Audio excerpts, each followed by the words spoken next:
Hello everyone, I'm Miguel Sanchez, and welcome to the final episode of 2021 for movie history, Walt Disney Animation Studios. That's right, my friends. The year may be coming to an end, but the show is not over because this Saturday marks the 1 year anniversary of the series. Yay! That's right, friends. The show will turn 1 year old on New Year's Day, and we're gonna have that for you on that day. But be warned, there'll be lots more movies where that came from. So please stay tuned to the show for more. You'll be glad you did. But right now, though, we want to about Moshi Monster by Your Feet, the final episode of the year, as a movie about the Moshlings, coming very, very soon. Tomorrow is the final Moshi Wednesday Price Premiere of the year. So brace yourself, people. It's going to be amazing. Hope you can tune in for that. And based on my calculations, Logo History, Moshi, and the Moshi Monster will return with new seasons next year. And according to one of the comments, I'm proud to know that for the season 6 premiere of the show, episode 501 will be about Pet Boys. That's right, my friends. Pet Boys will be the season 5 premiere of Logo History. So be on the lookout for that video coming very, very soon. But for now, let's get into the video, shall we? Are you ready? Then here we go. For today's episode of Movie History, Walt Disney Animation Studios, episode 28 is about The Little Mermaid, one of the most iconic films of all time, and definitely one of my all-time favorites on my must-watch bucket list of Walt Disney Animation Studios films. So let's dive right into it and see what we can do. Somewhere under the sea and beyond your imagination is an adventure in fantasy. So for those who haven't seen episode 27, our previous episode was about Oliver and Company. Give it a watch right now. The link to it is up there on the top right corner screen, so go watch it right now and see for yourself. Otherwise, sit back and let's get into the video. Shall we? Are you ready? Then here we go. So about the movie. The Little Mermaid is a 1989 American animated musical fantasy film produced by Walt Disney Feature Animation and Walt Disney Pictures. The 28th Disney animated feature film is loosely based on the 1837 Danish fairy tale of the same name by Hans Christian Andersen. The film tells the story of a mermaid named Ariel, who dreams of becoming a human and falls in love with a human prince named Eric, which leads her to make a magic deal with the sea witch Ursula to become a human and be with him. The Little Mermaid was written and directed by Ron Clements and John Musker and produced by Musker and Howard Ashman. The original songs were written by Ashman and Alan Menken. The film features the voices of Jodie Benson, Christopher Daniel Barnes, Pat Carroll, Sammy Eri, Jason Barris, Kenneth Mars, and Buddy Hackett. Walt Disney planned to put the story in a proposed package film containing Anderson's stories, but scrapped the project. In 1985, while working on The Great Monster Detective for 1986, which we already talked about on episode 26, so go get it on a watch. Clements and Musker decided to adapt the fairy tale and propose it to Disney Studios chairman Jeffrey Katzenberg, who initially declined due to its similarities to a proposed sequel to the 1984 film Splash, but ultimately approved of it. That being the first film to be released under the Touchstone Pictures banner. Yeah, curse you, Touchstone! Moving on. Ashman became involved and brought in Menken. With supervision from Katzenberg, they made a Broadway-style structure with musical numbers as the staff was working on Oliver and Company for 1988. Katzenberg warned that the film would earn less since it appealed to females, but he eventually became convinced that it would be Disney's first blockbuster hit.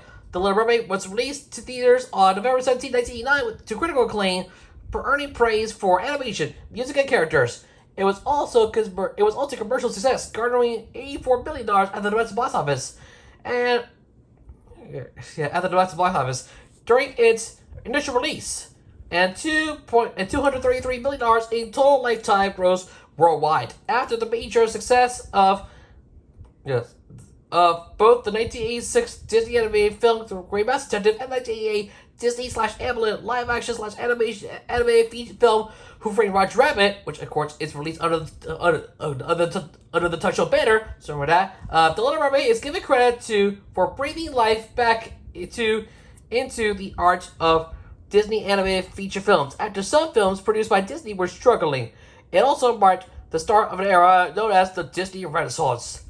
The film won 2 Academy Awards for Best Original Score and Best Original Song, Under the Sea. The film's success led to a stage adaptation with a book by Doug Wright and additional songs by Alan Menken, and new lyricist Glenn Slater opened in Denver in July 2007 and began performances on Broadway on January 10th, 2008. Sorry, Sierra Bogus. Other derived works and material inspired by the movie included a live-action film adaptation directed by Rob Marshall, currently scheduled for release on in 2023 and 2019 live musical presentation of the film on ABC as part of The Wonderful World of Disney.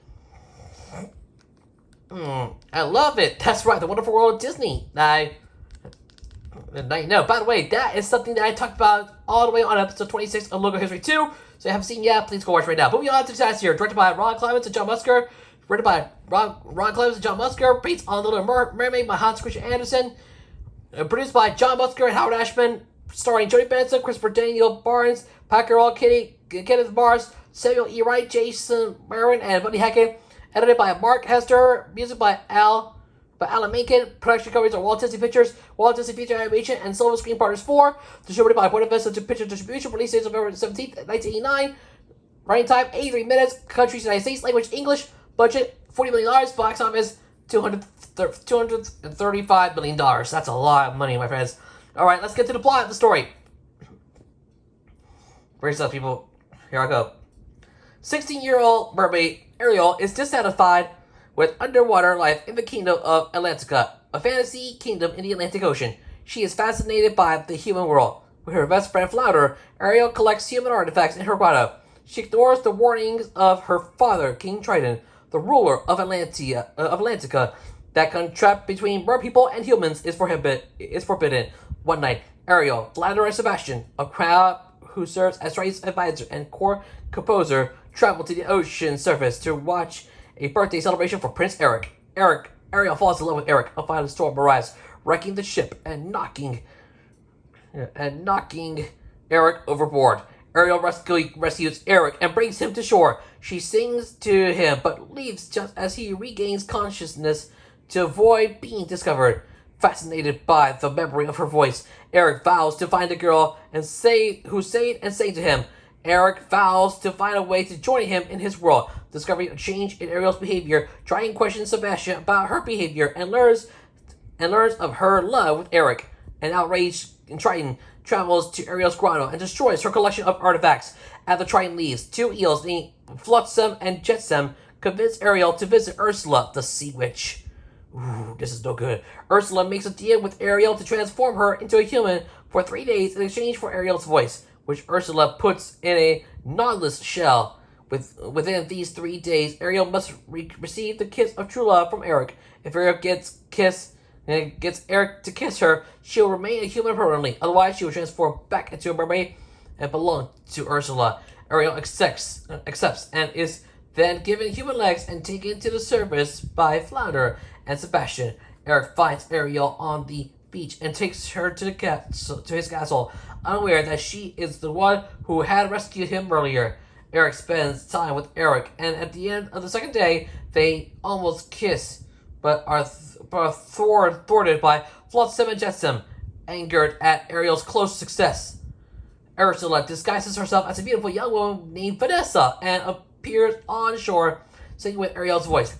Eric recognizes the song, and in her disguise, Ursula casts an hypnotic enchantment on Eric to make him forget about Ariel. Oh no, this is not going to be good. The next day, Ariel discovers that Eric will be married to Vanessa. Scuttle, a seagull, who Ariel visits and offers inaccurate knowledge of human culture when she was a mermaid, discovers Vanessa's true identity and informs Ariel, who immediately pursues the wedding barge. Sebastian informs Triton, and Scuttle sculpts the wedding with the help of various sea animals. In the chaos, the knowledge shell around Ursula's neck is destroyed, restoring Ariel's voice and breaking Ursula's enchantment over Eric. Realizing that Eric is the girl who saved his life, Eric rushes to kiss her, but the sun sets and Ariel transforms back into a mermaid. Ursula then kidnaps Ariel, Triton confronts Ursula and demands Ariel's release, but the deal is inviolable. Oh no, this is not good. At Ursula's urging, Triton agrees to take Ariel's place as Ursula's prisoner, giving up his trident. Ariel is released as Triton transforms into a polyp and loses his authority over Atlantica. Ursula declares herself the new ruler, but before she can use the trident, Eric intervenes with a harpoon. Ursula attempts to kill Eric, but Ariel intervenes, causing Ursula to inadvertently kill Flotsam and Jetsam. Enraged, Ursula uses the trident to grow to a monstrous size. Ariel and Eric unite on the surface just before Ursula grows past towers over them. She then gains full control of the entire ocean, creating a storm and bringing sunken ships to the surface. Just as Ursula is about to kill Ariel, Eric commandeers a wrecked ship and kills Ursula by impaling her with its splintered bowstrip. With Ursula dead, Straight and the other polyps in Ursula's garden revert to their original forms. Realizing that Ariel truly loves Eric, Triton willingly changes her from a mermaid into a human permanently and approves her marriage to Eric. Ariel and Eric marry on a ship and depart. Woo! So that's it. That's the plot of the story. So yeah, let's move on to the voice cast. Johnny Benson as Prince Ariel, the 16-year-old mermaid princess of Atlantica who is fascinated with humans, especially Prince Eric. Christopher Daniel Barnes as Prince Eric, a human prince who is saved by Ariel and is determined to find and marry her. Pat Carroll as Ursula, a sea witch who takes Ariel's voice in exchange for human legs and is determined to ruin her attempts to get Eric to love her. Jodie Benson, the voice is Vanessa, Ursula's human alter ego in disguise. So yeah, both Ariel and Vanessa. Remember that. Kenneth Mars as King Triton, Ariel's father and the ruler of Atlantica, who is prejudiced towards humans. Samuel E. Wright, Sebastian, a Jamaican crab who serves as King Triton's advisor and court composer. Jason Merritt as Flounder, Ariel's best fish friend. Buddy Hackett as Scuttle, a dim-witted seagull who shares Ariel's fascination with humans and teaches her about human stuff. Oh boy. Patty Edwards as Flotsam and Jetsam, Ursula's symbiotic and insidious petioles. Oh no. Ben Wright as Sir Grimsby, Eric's loyal steward. Edie McClurg as Carlotta, Eric's maid. Kimmy Robertson as Adrina, Arista, Adela, and Alana, 4 Ariel's sisters. Caroline Vasica as Aquata and Atina, 2 more Ariel's sisters. Will Ryan as Harold, Seahorse and Triton's Herald. And Renee Arrogenoids as Chef Louis, Eric's mad chef who attempts to cook Sebastian, but fails. Ooh, spicy! But not spicy enough. Let's get to the production, starting with the writing. It's a long one, so get ready. The Little Mermaid was originally planned as part of one of Walt Disney's earliest feature films, a proposed package film featuring vignettes of Patrick Anderson tales. Development started soon after Snow White and the Seven Dwarfs in the late 1930s, but was delayed due to various circumstances. If you want to go check out The Little Mermaid, if you want to go check out Snow White and the Seven Dwarfs, go check it out on episode 1, the very first ever episode of the series. So go watch it after you're done watching this video. Moving on, in 1985, Ron Clements became interested in a film adaptation of The Little Mermaid while he was serving as a director on The Great Mouse Detective for 1986 alongside John Musker, which I already did on episode 26, so go watch it right now. I know, alongside John Musker. Clements discovered the Hans Christian Andersen fairy tale while browsing through a bookstore. Believing the story provided an ideal basis for an animated feature film, and keen on creating a film that took place underwater. Clements wrote and presented a 2-page treatment of The Little Mermaid, Walt Disney Studios, to Chief Jeffrey Katzenberg at a gong show. Oh boy. Suggestion meeting. Katzenberg passed the project over because at that time the studio was in development on a sequel to their live-action mermaid comedy Splash from 1984, also still under the traditional banner, remember that, and felt The Little Mermaid would be too similar a project. The next day, however, Katzenberg approved of the idea for possible development, along with Oliver and Company. While in production in the 1980s, the staff found, by chance, original story and visual development work done by Kay Nielsen for Disney's proposed 1930s Anderson feature. Many of the changes made by the staff in the 1930s to Hans Christian Andersen's original story were coincidentally the same as the changes made by Disney writers in the 1980s. That's okay. Love it. Good enough. That year, Clements and Musker expanded the 2-page idea into a 20-page rough script.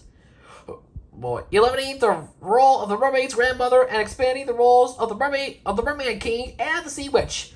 However, the film's plans were momentarily shelved as Disney focused its attention on Who Framed Roger Rabbit and Oliver and Company as more immediate releases. Ooh. Oh boy, this should be bad. I better fix this. And I'll be right back. Alright, I'm back. And so yeah, there was a left bracket in here that that didn't make it in, but yeah, I got rid of it in time. So yeah. Back to the video, however. In 1987, songwriter Howard Ashman became involved with the writing and development of The Little Mermaid after he was asked to contribute the song to Oliver Company. He proposed changing the minor character, Clarence, the English butler crab, to a Jamaican crab, and shifting the music style throughout the film to reflect this. At the same time, Katzenberg, Clements, Musker, and Ashman revised the story format to make The Little Mermaid a musical with a Broadway-style story structure, with the song sequences serving as the tentpoles of the film. Ashman and composer Alan Menken both noted for their work as the writers of the successful off-Broadway stage musical Little Shop of Horrors, teamed up to compose the entire song score. In 1988, with Oliver and Company out of the way, The Little Mermaid was slated as the next major Disney release. So that should be pretty good. I'm so excited for this, yeah! So yeah, that's all for production. That's all for writing. Moving on, same with production. Let's go to animation, and it's a big one. Brace yourself, people. It's gonna be a long one, so get ready for it, guys. More money and resources were dedicated to Little Mermaid than any other Disney animated film in decades. Aside from its main animation facility in Glendale, California, Disney opened a satellite feature animation facility during the production of The Little Mermaid in Lake Buena Vista, Florida, near Orlando, Florida, within Disney MGM Studios theme park at Walt Disney World. At Walt Disney World. Currently known today as Disney's Hollywood Studios. Remember that. Disney's Hollywood Studios. That's right, a theme park, so remember that. Opening in 1989, the Disney MGM facility's first projects were to produce an entire Roger Rabbit cartoon short, Roller Coaster Rabbit, and to contribute ink and paint support to The Little Mermaid. Another first for recent years was filming of live actors and actresses for motion reference material for the animators, a practice used frequently for many of the Disney animated features produced under Walt Disney's supervision. Sherry Lynn Stoner, a former member of the Los Angeles Groundlings improvisation comedy group, and Joshua Finkel, a Broadway actor, performed key pulled the scenes as Ariel and Eric responsibly. Joy Benson had already been cast as Ariel's voice actor by the time, and her recorded dialogue was used as playback to guide these live-action references. Before Benson was cast, Melissa Vaughn was considered for the part. Oh boy, too bad, Vaughn, but Joey Benson, you got the part. Alright, The Little Mermaids supervising animators included Glenn Keane and Mark Henn on Ariel, Duncan made the Marjorie Banks on Sebastian, Andreas Deja on King Triton, and Ruben Aquino on Ursula. Originally, Keane had been asked to work on Ursula as he has established a reputation for drawing large, powerful figures such as the Bear, the Fox and the Hound for 1981, and Professor Radigan in The Great Master Detective for 1986. Again, The Great Master Detective. Again, check out The Great Master Detective episode 26. And the Fox and the Hound was episode 26, and the Fox and the Hound episode 24. So go watch it right now if you don't watch this video.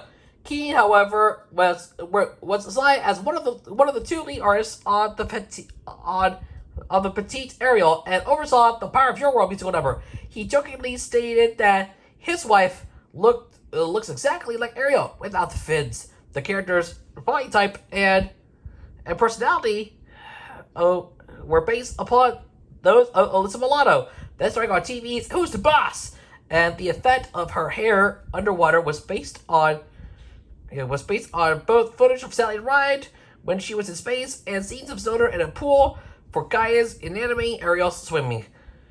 The underwater study required the most special effects animation for a Disney animated feature since Fantasia in 1940. Effects animation supervisor Mark Dindal estimated that over 1 million bubbles were drawn for this film. In addition to the use of other processes such as airbrushing, backlight, super improvisation, and some computer animation. By the way, you want to go check out Fantasia? Go check it out. Episode 3 is where he's at. And besides, it's nearly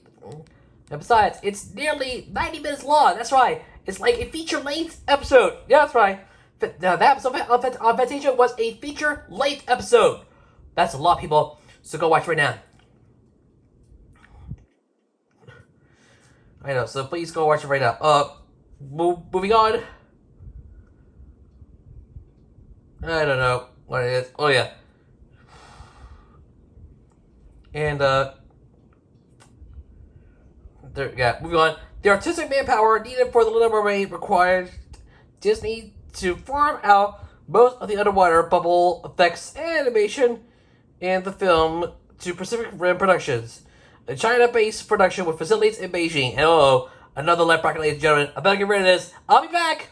All right, I'm back. Sorry, there was another leopard season here. Yeah, moving on, back to the video. An attempt to use Disney's famed multiplane camera for the first time in years for quality depth shows.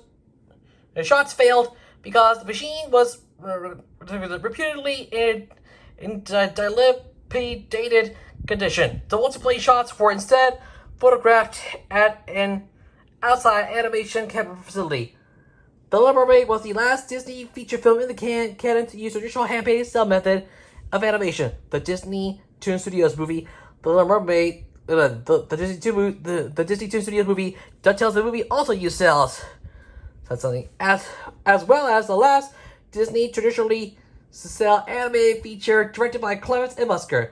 Disney's next film, The Rescue Down Under, used a digital method of coloring and combining scanned drawings developed for Disney by Pixar called CAPS/Ink and Paint, or Computer Animated Animation Production System, which would eliminate the need for cells, the multiplane camera, and many of the optical effects used for the last time in The Little Mermaid. And yes, I'll talk about the Rescue Down Under in the next episode of the series, so stay tuned for it. Keep your eyes peeled for it when it comes out.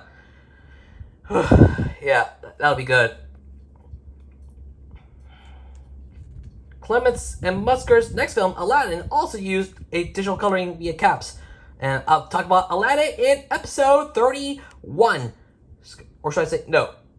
Yes, yeah, that's right, episode 31. So please stay tuned for it. Episode 30 will be about Beauty and the Beast, so please stay tuned. A CAPS/Ink and Paint prototype was used experimentally on a few scenes in The Little Mermaid, and one shot produced using CAPS/Ink and Paint. The penultimate shot in the film of Ariel and Eric's wedding ship sailing away under a rainbow appears in the finished film. Computer-generated imagery was used to create some of the wrecked ships in the final battle. A staircase behind the shot of Ariel in Eric's castle, and the carriage Eric and Ariel are riding in when she bounces it over a ravine. These objects were animated using 3D wireframe models, which were plotted as a line art to cells and painted traditionally. I love it. The film is being both the first film of the Disney Renaissance and the last to use the xerography technology used in 1961 with 101 Dalmatians, made somewhat of a transitional film between the two Disney eras. And you want to go check out 101 Dalmatians? It was featured on episode 17, so go watch it after you're done watching this video. So go check it out. Staying with production, we go to casting. The design of the villainess Ursula was based upon drag performer Divine. An additional early inspiration before Divine was Joan Collins in her role as Alexis Carrington in the television show Dynasty, due to a suggestion from Howard Ashman, who was a fan of the series. Pat Carroll was not Clements and Musker's first choice to voice Ursula. The original script had been written with the author of the Disney-owned TV series The Golden Girls in mind.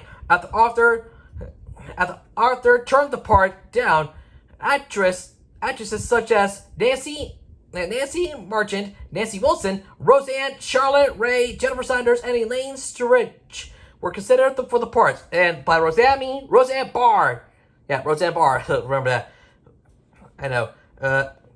Moving on. Stritch was eventually cast as Ursula, but clashed with Howard Ashman's style of music production and was replaced by Carroll. Various actors auditioned for the additional roles in the film, including Jim Carrey for the role of Prince Eric, and comedians Bill Maher and Michael Richards for the role of Scuttle. That's pretty much it. Moving on to closing out production, we go to music. The Little Mermaid was considered by some as the film that brought Broadway into cartoons.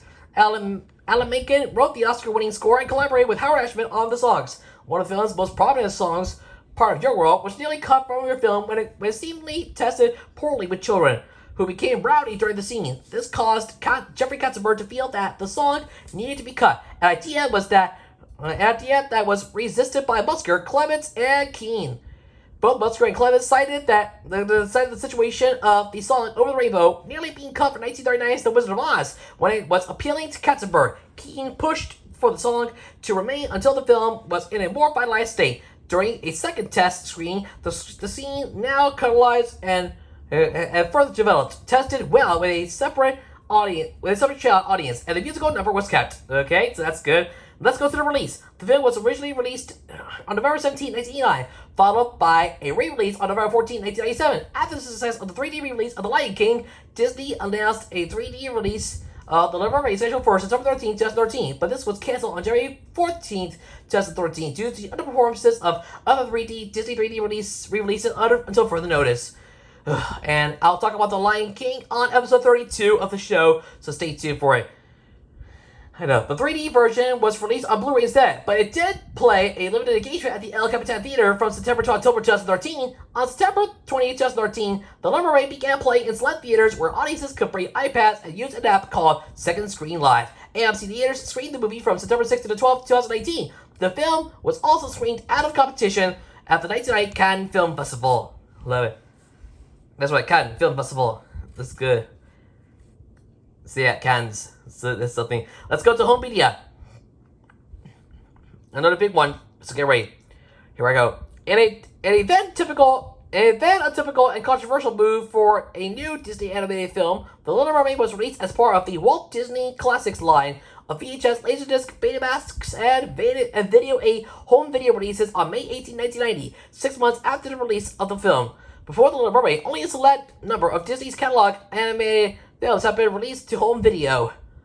As the company was afraid of upsetting its profitable practice of theatrically reissuing each film every few years, The Little Mermaid became that year's top-selling title on home video, with over 10 million units sold, including 7 million in its first month, and 13 million units by October 1993. The home video release, along with its box office and merchandise sales, contributed to The Little Mermaid generating a total of $1 billion. This success led to future Disney animated films being released on home video soon after the end of their theatrical runs, rather than delayed for several years, making The Little Mermaid the first Disney animated feature to be released on home video 1 year after its theatrical release. I love it. Following The Little Mermaid's November 14, 1997 re-release in theaters, a new VHS version was released on March 31st, 1998 as part of the Walt Disney Masterpiece Collection and included a bonus music video of Jodie Benson singing Part of Your World during the end credits, replacing Under the Sea as the end credits song. Oh boy, this is going to be so exciting. I love it. The VHS sold 13 million units and ranked as the third best-selling video of the year.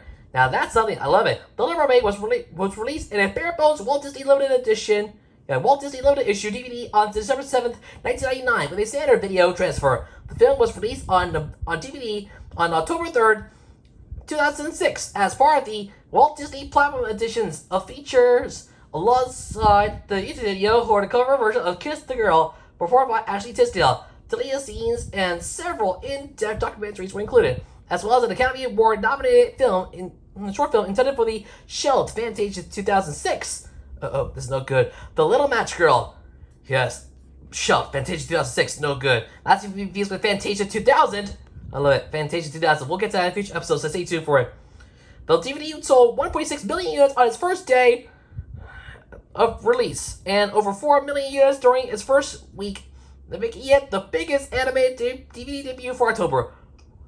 By the year's end, the DVD had sold about 7 million units and was one of the year's top 10 selling DVDs. The Walt Disney Platinum Edition DVD was released as part of the Little Mermaid trilogy box set on December 16th, 2008. The Walt Disney Platinum Edition of the film, along with its sequels, went on moratorium in January 2009. The film was released on a 3-disc Blu-ray/DVD/digital copy combo, a 2-disc Blu-ray/DVD combo, and a 3D Blu-ray on October 1st, 2013. Yes, a 3D Blu-ray, October 1st, 2013. As part of the Walt Disney Diamond Edition line, The Little Mermaid was re-released on HD and 4K digital download on February 12th, 2019, with a physical media re-release on Blu-ray and Ultra HD Blu-ray on February 26th, 2019, as part of the Walt Disney Signature Collection of the film's 30th anniversary. Whew, that's a lot, my friends. Let's go to live presentations. In June 2016, Disney held special presentations of the film at the Hollywood Bowl in Los Angeles, titled The Little Mermaid in Concert.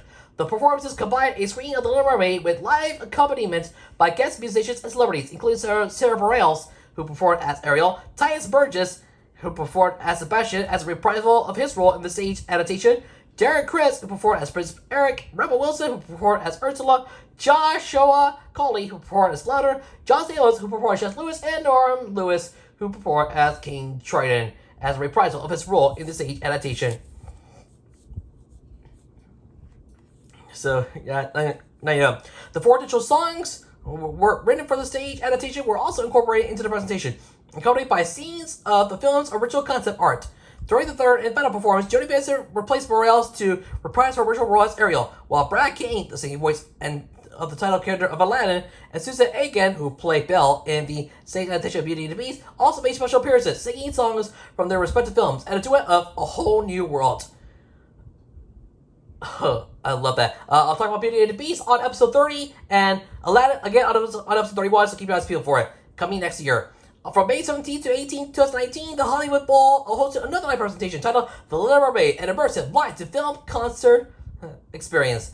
These performances once again combine a screening of the film with live renditions of the film's songs, this time starring Leah Michelle as Ariel, Harvey Fierstein as Ursula, Cheech Martin as Chef Lewis, Ken Page as Sebastian, Peter Gallagher as King Triton, Leo Gallo as Prince Eric, Joshua Turchin as Flounder, and an uncredited actor as Scuttle. Yeah, I have no idea who that actor is, but yeah, you get the point. This presentation utilized some songs with written for the screen adaptation and some for the stage adaptation, including Joshua Turchin singing "She's in Love" from the Broadway adaptation "The Little Mermaid." And yeah, that's everybody needs to know, my friends. So now you know. Let's get to the reception. Let's start with the box office. But before I get there, I gotta fix all that blue stuff. So sit tight, folks. I'll be back. Alright, I'm back. So yeah, all the blue's gone. Now we can get started with the reception, starting with the box office. So here I go.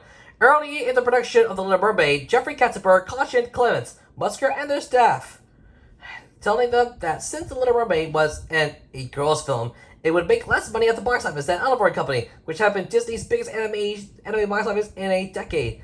However, by the time the film was closer to completion, Katzenberg was convinced The Little Mermaid would be a hit and the first animated feature to earn more than $100 million in its initial run and became a blockbuster film.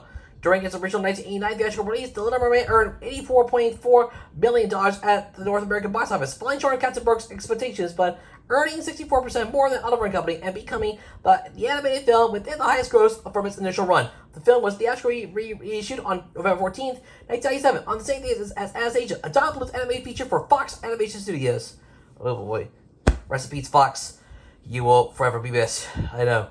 The reissue brought $27.2 million in additional gross. The film also drew $123 million in box office earnings outside the United States and Canada between both releases, resulting in a total international box office figure of $235 million. And that's a lot, my friends. Let's go to same reception. Let's go to critical reaction. It's a big one, ladies and gentlemen. So here I go. Review aggregation site Rotten Tomatoes reported that the film has a 93% approval score based on 71 reviews and an average rating of 8.2 out of 10. The site's consensus reads, The Little Mermaid ushered in a new golden era for Disney animation with warm and charming hand-drawn characters and catchy musical sequences. So that's good. On Metacritic, the film has made an average score of 88 out of 100 based on 24 critics, indicating universal acclaim. Roger Ebert of the Chicago Sun-Times was enthusiastic about the film, writing, The Little Mermaid is a jolly and inventive animated fantasy, a movie that's so creative and so much fun it deserves comparison with the best Disney work of the past. And Ebert also commented positively on the character of Ariel, saying she is fully a realized female character who thinks and acts independently, even rebelliously, instead of hanging around passively while the fates decide her destiny. Gene Siskel of the Chicago Tribune wrote, while the story won't win any prizes from the women's liberation movement, the animation is so full and colorful, and the songs is so beguiling that this is a case of where someone made one like they used to. The drawing of the evil octopus, who is jealous of the mermaid's singing voice, is particularly outstanding. Shannon Maston of the New York Times praised the film as a marvel of skillful animation, witty songwriting, and smart planning. It is designed to delight filmgoers of every conceivable stripe.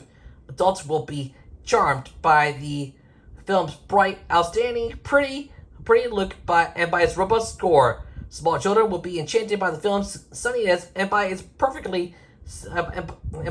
simplicity. That's pretty much it. All I gotta say. Variety magazine praised the film for its cast of characters, Ursula in particular, as well as its animation, stating that the animation proves lush and fluid, augmented by the use of shadow and light elements like fire, sun, and water illuminate the characters. They also praised the musical collaboration between Howard Ashman and Alan Menken, whose songs frequently began slowly but build a cleverness and intensity. During the film's 1997 re-release, Hal Hinson of the Washington Post wrote a mixed review, referring to it as a likably unspectacular adaptation of the Hans Christian Andersen classic. Ugh. I know. So that's something. The staff of TV Guide wrote a positive review, praising the film's return to the traditional Disney musical as well as the film's animation. Yet they also wrote that the film is detracted by the juvenile humor and the human characters' eyes. While still giving it a positive review, they stated that the film can't compare to the real Disney classics, which appealed equally to both kids and adults. Todd Gilchrist of IGN wrote a positive review of the film, stating that the film is an almost perfect achievement. Gilchrist also praised how the film revived interest in animation, as it was released at the time when interest in animation was at a lull. Empire gave a positive review of the film, stating that The Little Mermaid is a charmer of a movie, boasting all the ingredients that make a Disney experience something to treasure, yet free of all the politically correct the formulaic elements that have bogged down the more recent productions. And note that the words The Little Mermaid and is are between two black brackets, so yeah, remember that. In April 2008, 19 years after the film's initial release in 1989, Yahoo users voted The Little Mermaid as number 14 on the top 30 animated films of all time. In June that same year, the film remained on the list, dropped 6 slots to end at number 20. Only 3 other traditionally animated Disney animated films, Aladdin, Beauty and the Beast, and Lion King, respectively, scored above it in the poll even after the update. In 2011, Richard Corliss of Time magazine named it one of the top 25. Named it one of the 25 all-time best animated films. And yes, I'm talking about Aladdin, Beauty and the Beast, and Lion King in respective episodes. Beauty and the Beast, episode 30, Aladdin, episode 31, and The Lion King, episode 32. Keep your eyes peeled for it when it comes out. We want to Accolades. Accolades to close out reception. In January 1990, The Little Mermaid earned 3 Academy Award nominations, making it the first Disney animated film to earn an Academy Award nomination since The Rescuers in 1977. The film won 2 of the awards for Best Original Score and Best Original Song, Under the Sea. The film also earned 4 Golden Globe nominations, including Best Picture, Comedy Musical, and won the awards for Best Original Song, Under the Sea, and Best Original Score. In addition to the box office and critical success of the film itself, the film's soundtrack album earned 2 awards at the 33rd Grammy Awards in 1991. The Grammy Award for Best Album for Children and the Best Song written specifically for motion picture or television, Under the Sea. Bolstered by the film's success and the soundtrack's Oscars, Golden Globes, and Grammy Awards was certified double platinum by the Recording Industry Association of America in September 1990 for shipments of 2 million copies of the soundtrack album, an unheard of feat for an anime film at the time. To date, the soundtrack has been certified 6 times platinum. The Little Mermaid won 2 Academy Awards for Best Original Score as well as Best Original Song for Alan Menken and Howard Ashman's Under the Sea, sung by Simon E. Wright. In a memorable scene, another song for the film, Kiss the Girl, was nominated but lost to Under the Sea. I know. The film also won 2 Golden Globes for Best Original Score as well as Best Original Song for Under the Sea. It was also nominated in 2 other categories, Best Picture, Comedy or Musical, and another Best Original Song. Michael and Ashman also won a Grammy Award in 1991 for Best Song, written specifically for a motion picture or television for Under the Sea. The film is recognized by American Film Institute in these lists. 2002, AFI's 100 Years, 100 Passions, nominated. 2003, AFI's 100 Years, 100 Heroes and Villains, Ursula, nominated villain. 2004, AFI's 100 Years, 100 Songs, Under the Sea, nominated. 2006, AFI's Greatest Movie Musicals, nominated. And 2008, AFI's 10 Top 10, nominated anime film. All these films were nominated but didn't make any of these lists, so... sorry, people. You'll get it again next time. And that's the accolades for the film. Now let's truly close out the reception with the controversy. So let's do it, guys. Controversy arose regarding the artwork of for the film's original VHS release when consumers noticed an oddly shaped structure on the castle, closely resembling a human penis. Ew, gross! Don't want to see that. Disney and the cover designer insist it was an accident, resulting from a late-night rush job to finish the cover artwork. The object does not appear on the cover of the second release of the movie. Another allegation is that the clergyman presiding over the wedding between Eric and Ursula, the latter disguised as Vanessa, is seen to have an erection. The object in question is actually the short, stubby-legged man's knee. The combined innocence led an Arkansas woman to file a suit against the Walt Disney Company in 1995, though she dropped the suit 2 months later. Okay, so that's something. Now let's go on to the legacy to finally close out this episode. There we go. The Little Mermaid, which was Disney's first animated fairy tale since Sleeping Beauty for 1959, is an important film in animation history for many reasons. And if you want to go check out Sleeping Beauty, go check it out on episode 16 after you're done watching this video.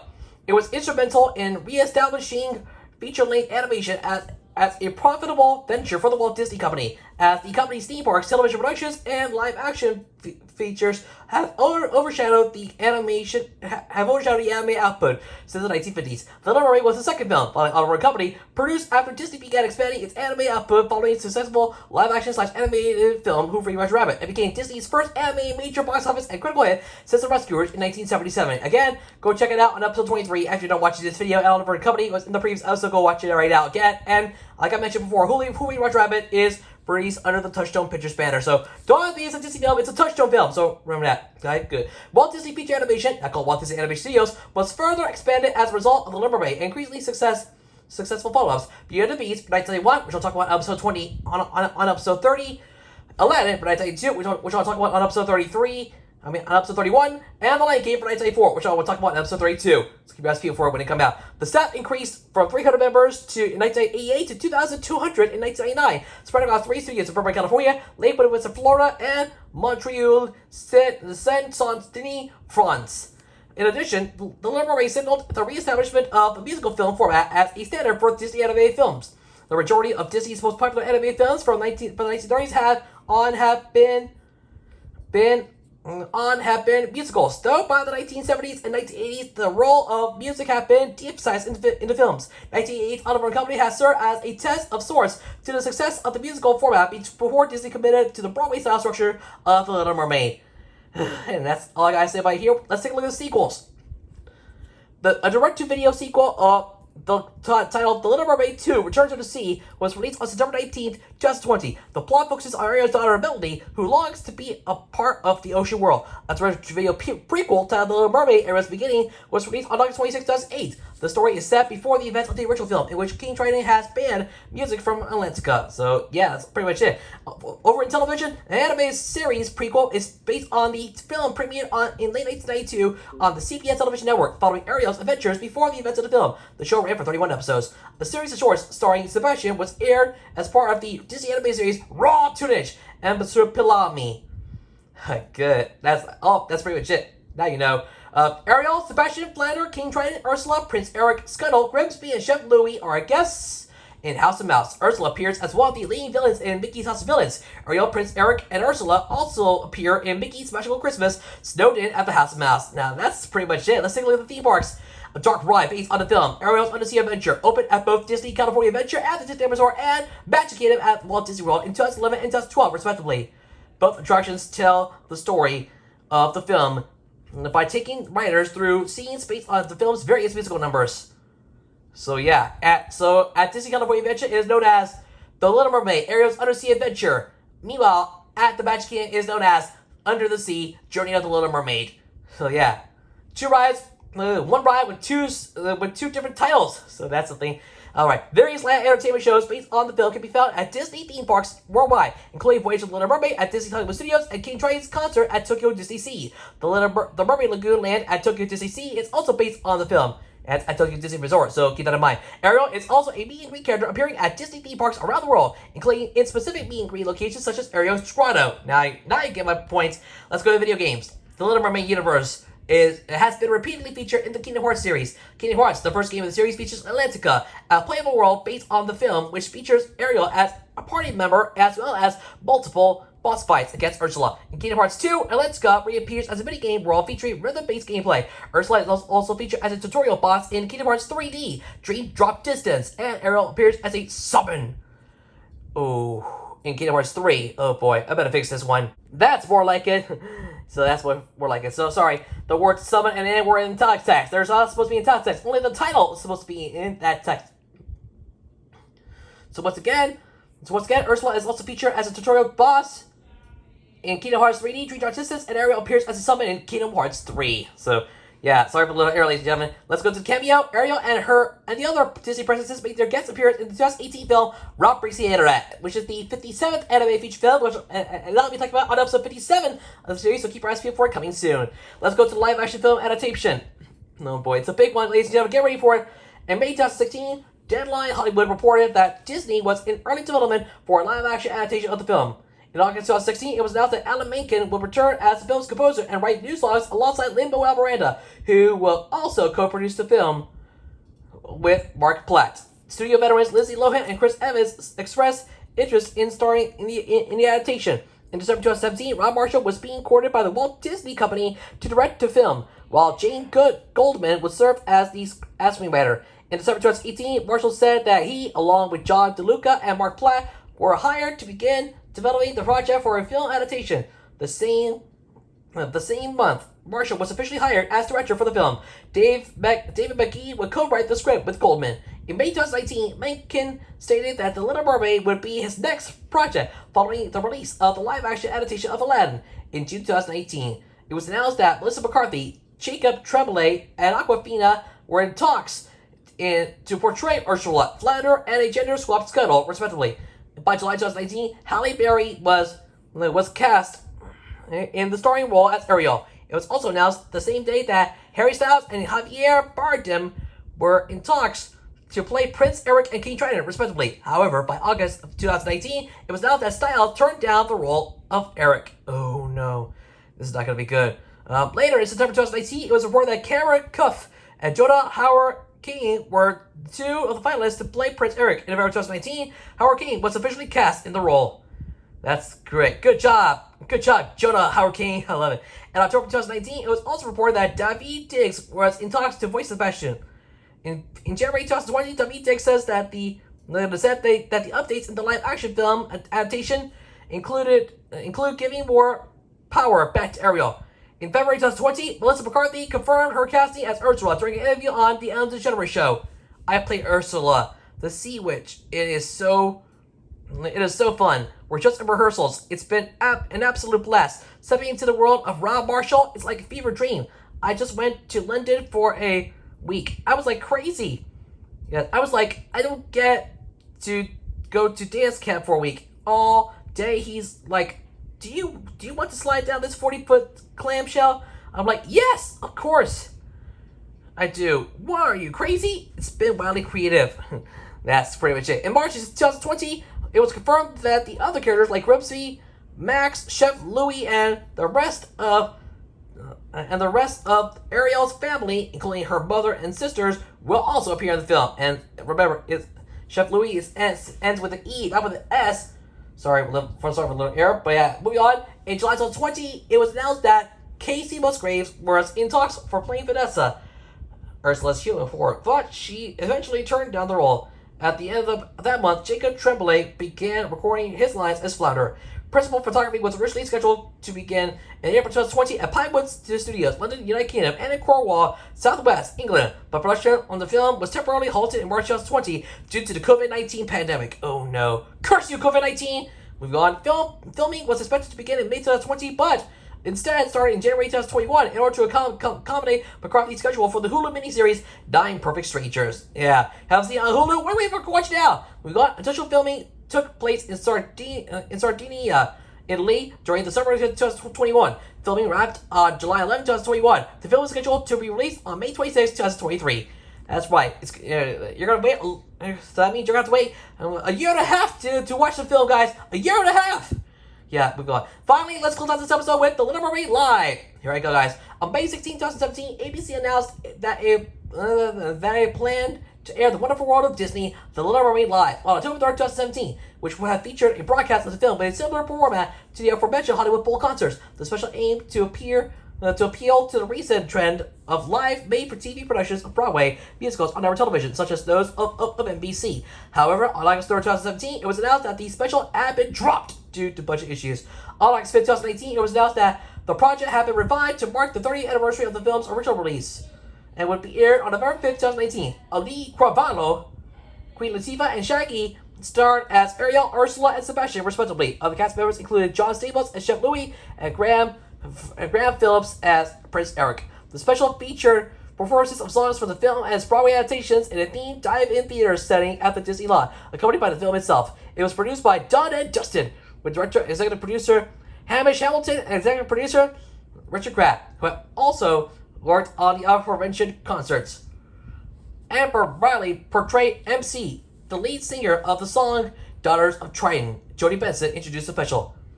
In addition to marking the film's anniversary, the special was also used as a pre-launch promotional push for the new Disney Plus streaming service, which was launched on November 12th, 2019. Whew. So yes, all I gotta say, which I gotta say is 7 days before Disney Plus officially launched. So that's pretty much it. And with that, it's over. That's it for The Little Mermaid. Yay! It took a long time to get it done, but yes, a lot of hard work paid off. But yeah, let's get to the final thoughts and rating for this movie. I gotta say, The Little Mermaid is definitely one of the most iconic Disney movies of all time. It's definitely one of the best films of all time, and so thus, I feel the love, I feel the heat, and so thus, this is definitely one of my all-time favorite movies of all time.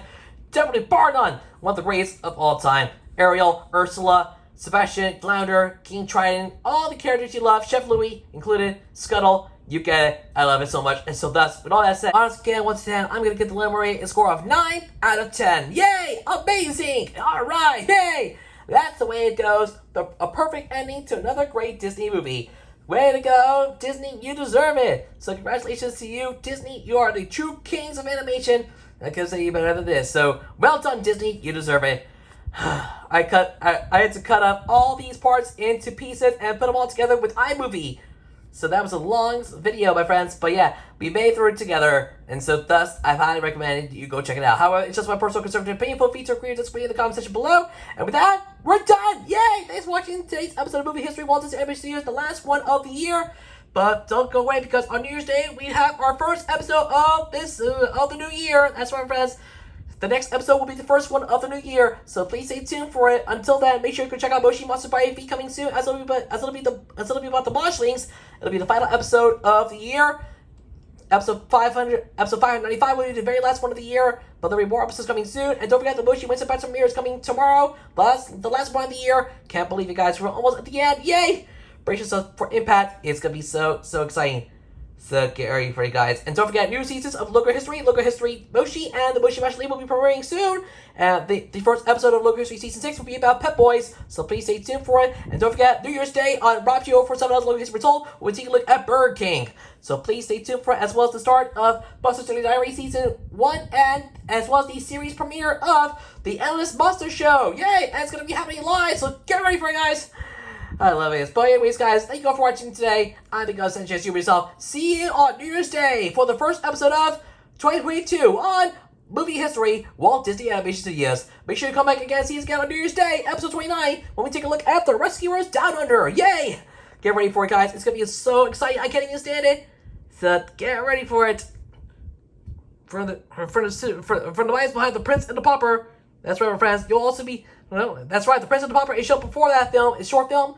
So make sure you can check it out. For now, though, you want to catch up on past videos, And we got a playlist for you from Snow White and Seven Dwarfs all the way up to the Little Mermaid. So please go check it out while you can. Link to the playlist is up there at the top right corner screen. So what are you waiting for? Go click the info card above and catch up on past videos right now. Otherwise, thanks for watching, and I'll see you on New Year's Day for the first episode of the year 2022 when we take a look at the Rescuers Down Under. For now, thanks for watching. Please remember to leave a like, share this video with your friends, leave a comment down below, and don't forget to subscribe to my channel. Also, turn on notifications to this new video. Subscribe to notifications to on this new video from me as well. We're on to 1,500 subscribers. Thank you all for watching, and a big thanks to Wikipedia, the Recycled Media, for providing me with all the information you need to know to check out the Little Mermaid. So, until we meet again, thank you for watching. Have a happy New Year, everybody. I'm Mccarthy Sanchez for Movie History, Walt Disney Animation Studios. Thank you for watching, and thank you for being a part of your world.